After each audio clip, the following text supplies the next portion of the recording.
I'll have to use flashlights because it's a little early in the morning here. So Ah, right. What is it? it's 8 o'clock in the morning. Well, Oh, yeah. not that That's kind early. of early. Yeah. All right. You ready? Yeah. Yep. All right. Hey, Betty, thank you very much. I read your book. I love it. Um, it's great. It's what the world needs. So I'm very thankful you want to be in our podcast so we can share this. Well, let's not call it gospel, um, but maybe No, for let's you, not call it gospel. maybe for you, a boring question. But can you? Is it possible to explain it really short for people who are not have not yet listened or heard of the Wheel of Consent? Sure. Oh boy. The wheel of consent is a practice for two or more people to explore together. And it's about taking turns, and it's usually uses touch, exchanging touch, taking turns touching.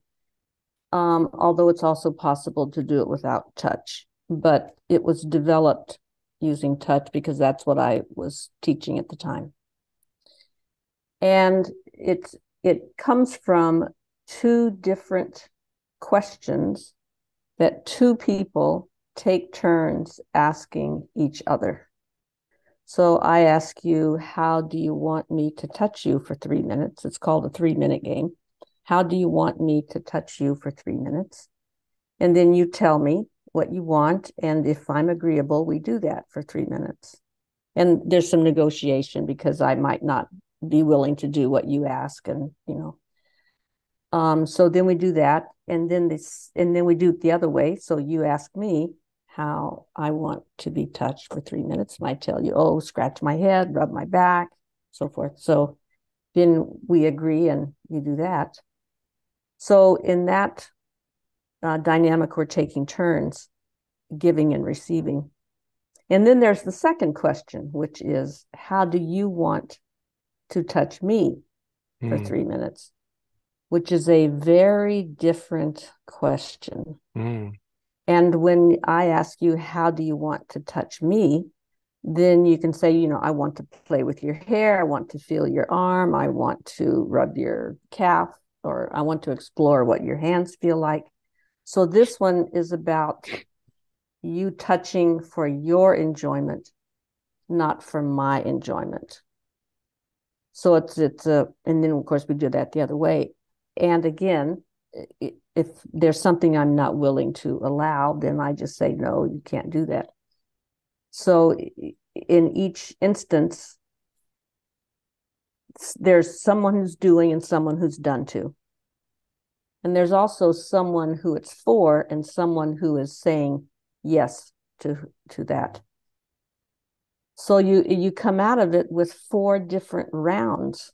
If we play the game, 2 people, 2 questions, you have 4 rounds. Yeah. And if we do that, will that means that in one of those turns, I'll be doing what I want. In one of those turns, I'll be doing what you want. In one of those turns, you'll be doing what you want. And in one of those turns, you'll be doing what I want. Yes. So then you can just draw it out. Yeah. It is, in quadrants, which is kind of fun to see, but it's not really all that important. What's important is being able to say, will you do this for me? And may I do this to you? Yeah. And noticing it's about taking, receiving, and giving apart so Mm. that either I'm giving you the gift or I'm receiving a gift, and I'm not trying to combine them or mix them up. So when you do that, you're able to see, okay, this is what receiving actually is. It's really for me. And whether I'm doing or being done to, it's really for me. Yeah. And I notice that you're giving me this gift, and it clarifies the dynamics. Yeah. So the thing to remember that it's a practice. It doesn't mean that you should live every moment of your life either receiving or giving. That would be not very fun. No, but Yeah. when I started reading it, I thought this is a whole book, a concept about giving and receiving. Mm-hmm. Mm-hmm. How are we going to make this book interesting? But Yeah. then then my whole life came by in this little book, and I realized, um, like for instance, this week I have an 8-year-old, and a friend came by to play with him, and he said, Hmm. "Hey, I don't feel like playing today. Can you come back tomorrow?" And the other kid said, "Okay, sure." And I was sitting there like, "What? You guys still think that this way?" When I was a kid, I couldn't say what I wanted.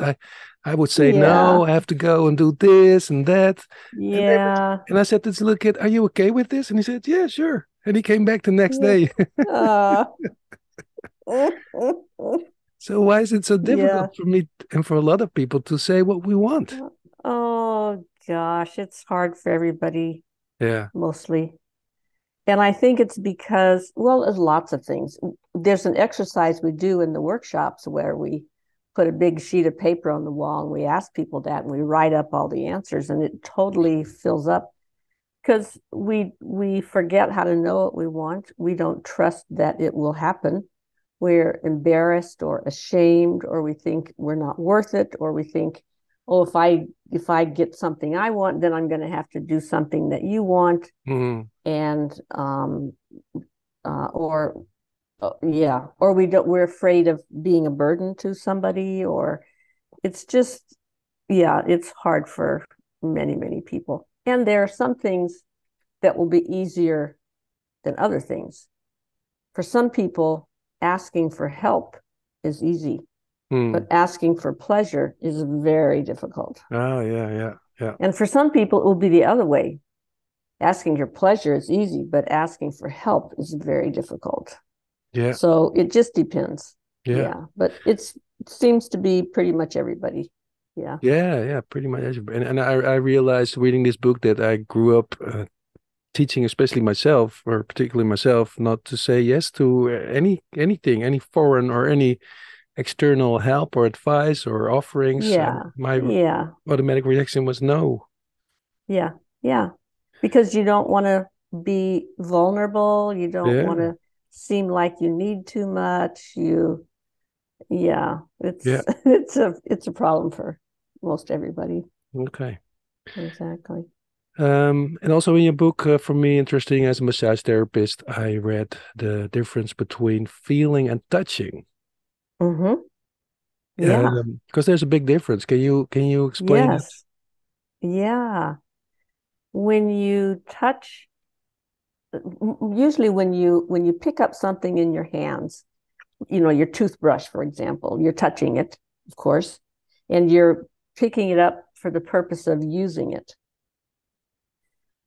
But it's also possible to touch something for the purpose of feeling it, which is finding out what it feels like in your hand.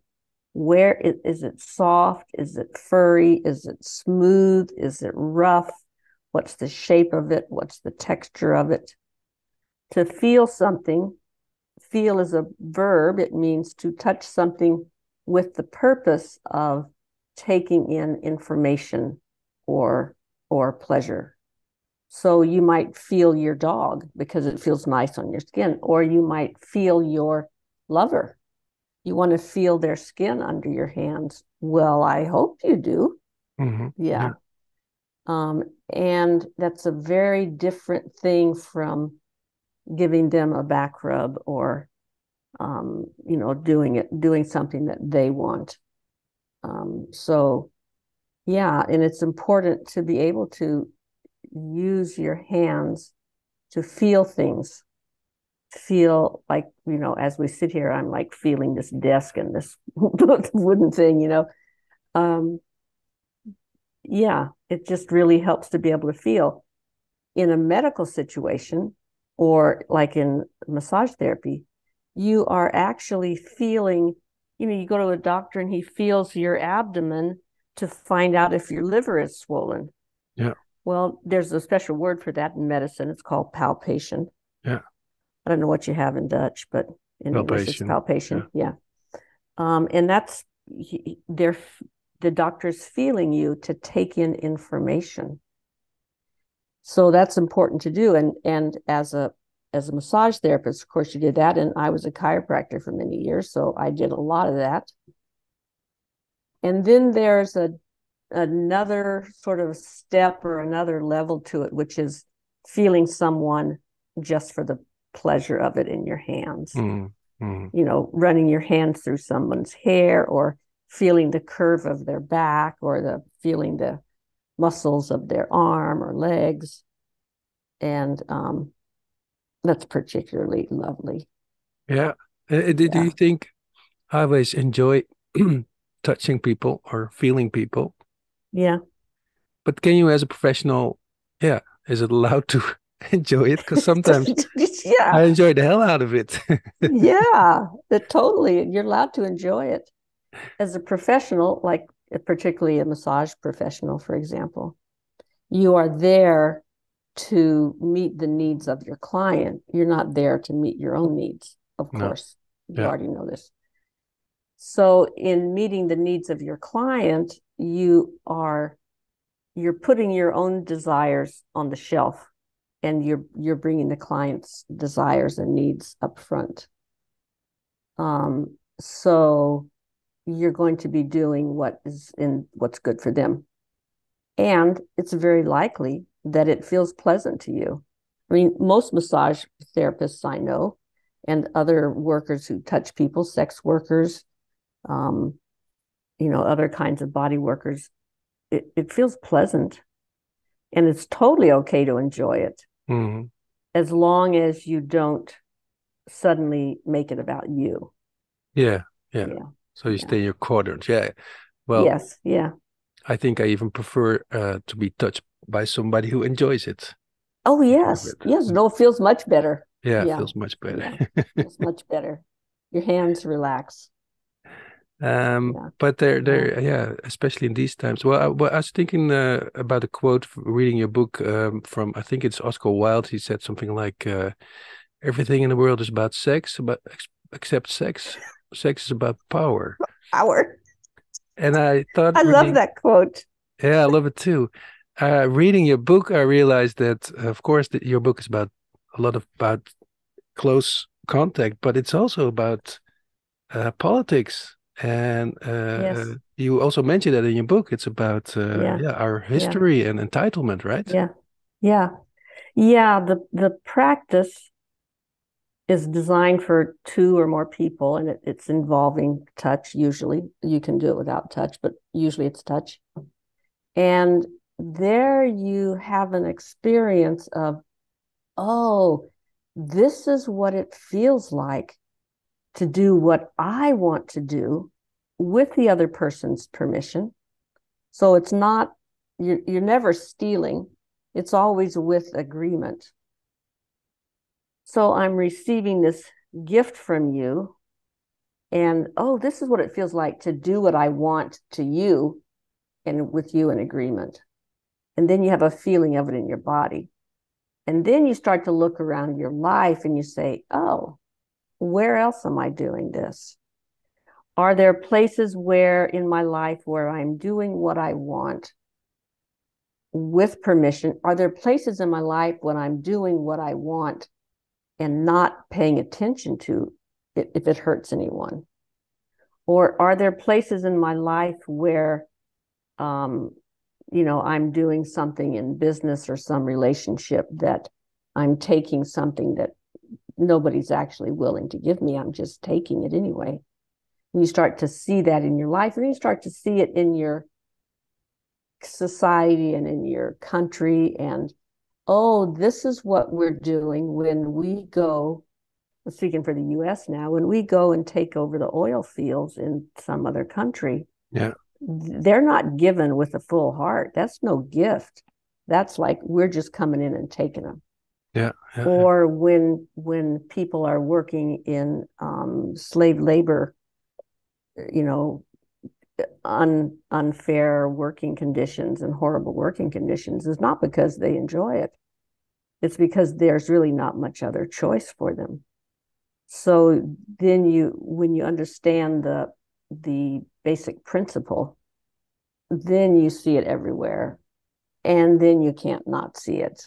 It's Mm. like most things. Once you see it, you can't not see it. Yeah. Yeah. True. Yeah, yeah, True. yeah.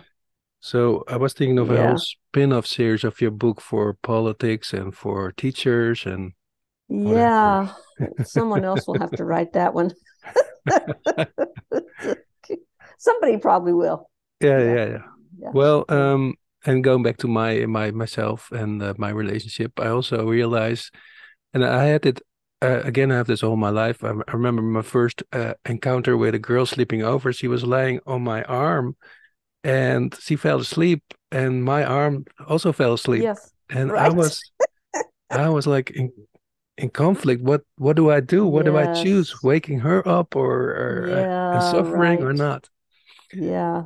But I still have it. I realized reading your book this week that my wife, I sometimes feel I want to be touched more or felt more, and she doesn't. And then instead of just mentioning it, I start withdrawing and wait until it Yeah. erupts or something. Yeah. Yeah. Why are we so difficult? Yeah. I think we probably all do that um, to some degree. Yeah.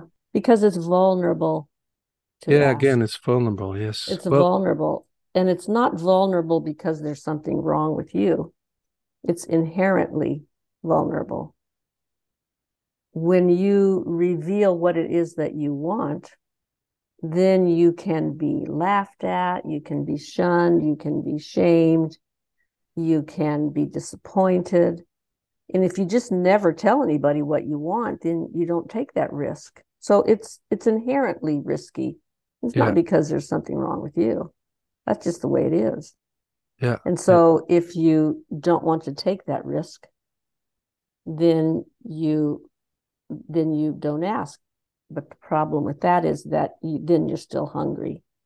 So you try to get what you need in some other way. You complain, yeah, or you hint, or you manipulate, yeah. or you steal, or you make a big fuss and fight about something else. And I I think we've probably all done that too.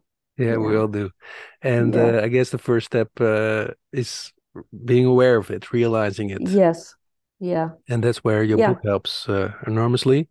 And also realize just reading your book is one thing, but it's just like riding a bike. You have to do it. Yeah. You have to Yes. experience it, right? Yes. Yeah. And the book gives you, the book is a how-to book. It takes you step by step through these exercises. Yeah. Yeah. Yeah. Yeah. Hey, and another good quote from your book I found is you said something like, "No is also a sentence." No is a complete sentence. Yeah, complete sentence. What do you mean with Yeah. that? That means usually when we say no to someone, saying no has the same problem with asking for what you want. We're often taught not to do it, or it feels too risky, or we worry that the person is going to leave either emotionally or literally, or that we'll get forced, or it won't be acknowledged, or you know we're ashamed of saying no. Oh, if I was more evolved, I would be able to say yes to everything. And that's not true, of course. No. um, and so saying no can be difficult. Well, then we kind of, oh, well, I go along with it anyway, and whatever we do. um, so sometimes we are trying so hard not to say no that we say maybe when we really mean no. Um, or we say, well, yeah, kind of, we go along with stuff. What you like? Um, which, yeah. Um, so in the practice of the wheel of consent, we encourage you to just say no as one word. It's a complete sentence. It requires no explanation. Yeah, yeah, In exactly. relationship, you usually want to give some explanation, and I think it's usually courteous and caring to do that. But no is a complete sentence, means that it requires no explanation. You do not, if you want a back rub and I'm not available to give you one, I don't need to make up a big story about it. I can just say, no, I'm not available. Yeah. Yeah. And then I might say, I could do that tomorrow, or, I could do that for 10 minutes, or, then you can negotiate. Yeah. Yeah. Well, for me, that's a learning experience to say no as a full sentence. Yes. But I guess my son Yes. teach me just to say no. I don't feel like playing Yeah. today. Come back tomorrow. I'll try again. Yeah, exactly. So what powers Yeah. does he have that I don't? I guess we grew up Yeah. different too, also, right? You grew up different. That's right. I also read in your book about that all the roles or all the quadrants are not male or female based. That's They're right. free of gender, right? Yes. Yes. And that's from also nice to know to read because I grew up, well, especially myself growing up thinking I had to be a certain kind of man, Mm-hmm. and Oh, yeah. I never got the answer of that, so I'm still looking. So it's nice to be able to have to own every quadrant. Yes. But there's Yeah. also I'm also exploring the field of that yes, and I believe in psychosomatics, so I have to believe that when I have a male body, I have also male energy. So Mm-hmm. how you see those two fields coming together? Hmm. Well, if you have a male body, there's a couple of things about that. One is that you most likely have male hormones, which are going to have an effect, of course. And it also means that you have been raised as a boy with certain expectations that just come with being a boy. Hmm. Hmm. And certain things are rewarded and supported and encouraged, and other things are not. And other things are shame. You're not allowed to cry. It's okay to be mad, but you're not allowed to cry. You're not allowed to play with girls' things. You're not allowed to play with dolls. You're supposed to be rough and tough. Yeah, And if you are gentle and tender, then it's looked down upon or shunned for little boys. So those, and of course with girls, it's a different set of expectations and uh, expectations. So that has a huge effect on what is available to you as an adult. hmm, And many people, myself included, spend years dismantling all that, taking all that stuff apart and really examining. Now, wait a minute. Because I was a girl, I was taught this. But is that actually true? hmm, Because I'm a girl, I was taught that I'm never allowed to say no. yeah, But at the same time, it's my job to not let the boy have the sex from me. So I have to say no. But it's really messed up, actually. It's really a yeah. stupid, it's a stupid arrangement. Um, but yeah, so you have expectations that you were raised under, and I have a different set of expectations that I was raised under. I'm speaking in very general terms. It's going to differ by culture and family, of course, but in very general terms. Um, so that means certain things in the quadrants are going to be hard for you, and other things are going to be easy for you. Yeah, yeah. Yeah. And that's true for everyone. Yeah. Hey Betty, Yeah. what do you hope to achieve with your book and your work? Well, change the world, of course. Of course. Why Stupid else would question. you why else would you do something like this and write a book? And travel the whole world, Oh, giving workshops. that's a great question. The workshops I teach are fairly small. We can only hold, 18 or 20 people, and they're mostly with hands-on practitioners of various kinds. And they're Mm-hmm. all over the world. And other people besides me are also teaching it. Yeah. Um, and it's fun. I love doing it. I love working with those people. And I also like the idea that some people who are learning it are taking it into schools, Mm. into nonprofit agencies, into businesses, into different kinds of education.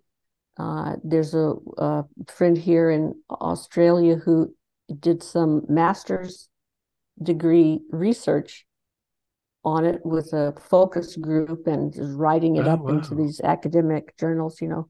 And I'm really glad to hear all that. And I am putting it out there because I have to. I just have to make it available to people. Mm. And so, and then it will be up to you, people of the world, to do whatever you do with it. I'm not young by any means, and I like seeing younger people coming up and taking it on and learning it and going out and spreading it. And Yeah. yeah, Yeah. yeah, To make the world a better place. Great. Great. yeah, And yeah, um, well, I wanted to say something. I forgot about it. So let's move yeah. to our final. Well, oh yeah, I want to say Okay. I loved reading your book.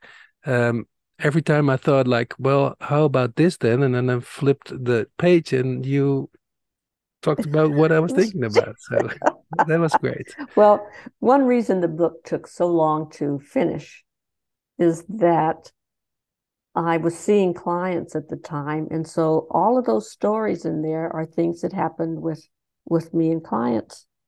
And so I have heard every concern, every question, every what if, every what about. And so I've heard so many of those that I wanted to get them into the book so that people wouldn't get confused and then come back and ask me about them. Like it's already there. Yeah. I've already Yeah. been asked that question. Yeah. Hey, Betty, Yeah. last question, if I may. What makes a good therapist? Oh my goodness. Well, the first thing is you have to have done your own therapy. Go, going to therapy school is not enough. You have to do your own work. And I have seen, uh, yeah, this happens in all kinds of different professions. You get into it because you think it's great and it's going to help you and it's going to help other people. But if you don't do your own work, it's very limited what you can offer others. And I think Hmm. this is true in therapy. It's also true in body work and other things that what we give our clients is our time and our attention and our expertise. And the quality of our attention is really the healing magic. The techniques and other things that we use may be helpful, hopefully they are, but ultimately it's the quality of our attention that's the magic.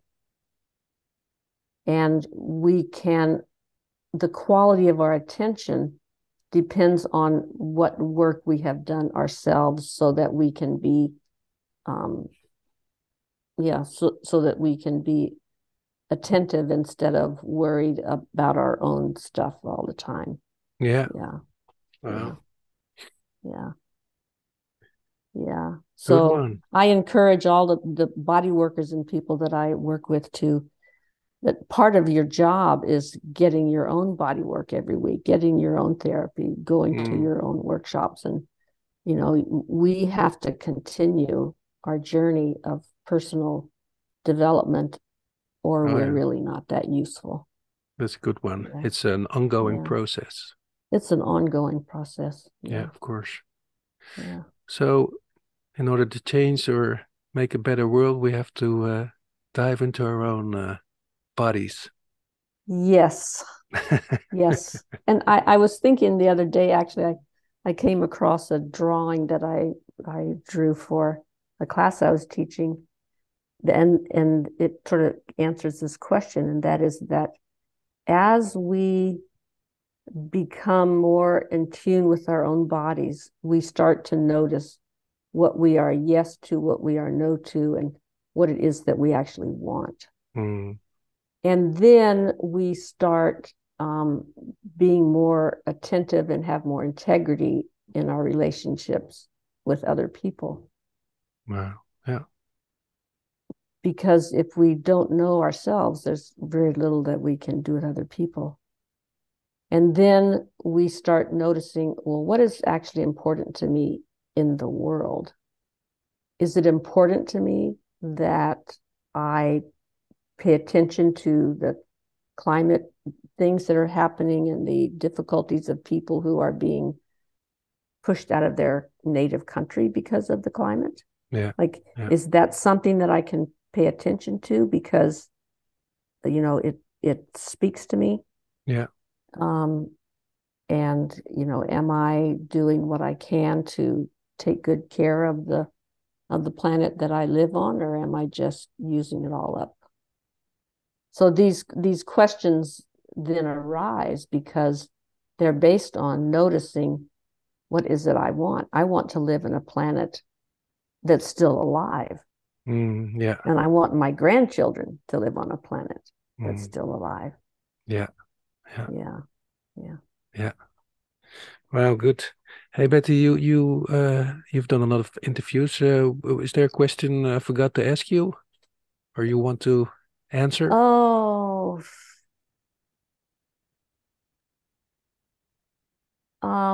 one thing that comes up is, the wheel of consent. A lot of people uh, get interested in it in the context of sex and their sexual relationship, and it is great for that. Mm. And it's not that sex is not touch and sex are not the same, Mm. and that the need for sex is not actually a need for sex, it's a need for sexual expression, being Mm. who you are as a sexual being, Yeah. instead of trying to be somebody else or somebody that you were taught you are supposed to be. Yeah. And touch is a need that we have our whole lives Mm. that has really nothing to do with sex. No. And so one of the things that you learn if you play the wheel of consent with a practice buddy or a partner is that there are lots of ways to be touched that are not about sex at all Mm. and are very often more satisfying. So if you can take apart sex and touch, your touch becomes much better and your sex also becomes much better. Yeah. Yeah. There are Yeah. more flavors to touch than just sex. Oh God, yes. Yeah. Yeah. Well, Yeah. I remember this when I was getting a massage and somebody was massaging my belly. And at first I thought I thought it felt like sexual. Mm-hmm. And then I realized, no, it's not sexual. This was my first reference, but Mm-hmm. it was soothing. So Ah, there's yeah. also always layers on it or Yeah. something. Yeah. Yeah. No, Yeah. but that's good one to add. There's more to touch than sex. Yes, please. Absolutely. Yeah. And Yeah. maybe as I always look at other mammals who are, well, the first hours of their life on Earth, they are more touched than we are in the first weeks or Yes. something. So Yes, that's really we're always true. behind. So we always keep Yes. craving for more touch, and we can only have touch with sex. Yes, that's true. Well, Betty, thank you very much for your time, and You're so welcome. I'll share the link with you, and Okay. we'll see each other in this better Okay. world. Thank you. Great. Nice to meet you. Bye bye.